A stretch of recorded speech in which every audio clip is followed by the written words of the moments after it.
So ayan, simulan na natin.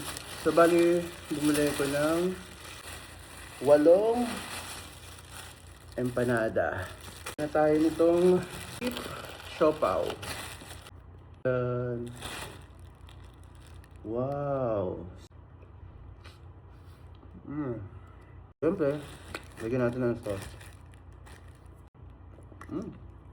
Ang sarap ng laman. Hindi tinipid. Sarap. Kalahati pala yung nakakain ko. Busog na ako. So, tingnan nyo naman yan. Yan ang siopaw. Yan ang laman. Yan ang blue ribbon. At may tumatawag, teka. Si Boboy Baboy. Hello? Makain, tsaka nagbablog. Kasama ka sa vlog, bakit?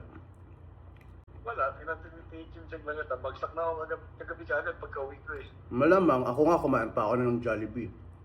Ano ba yun? Hindi ka napasingahan.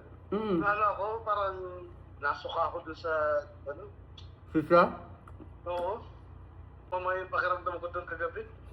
Na ano ka kaya, natuwal ako ng nain ko kagabi. Kunti lang naman. Maganda yung pakiramdam ko kagabi. Kaya naman yung kinain mo, bawin mo mamaya. Oo, Yun, kumakain ako ng siopaw eh. update ka na lang mamaya. Ayun na. Bye-bye, Boboy. Sige, sige. Bye.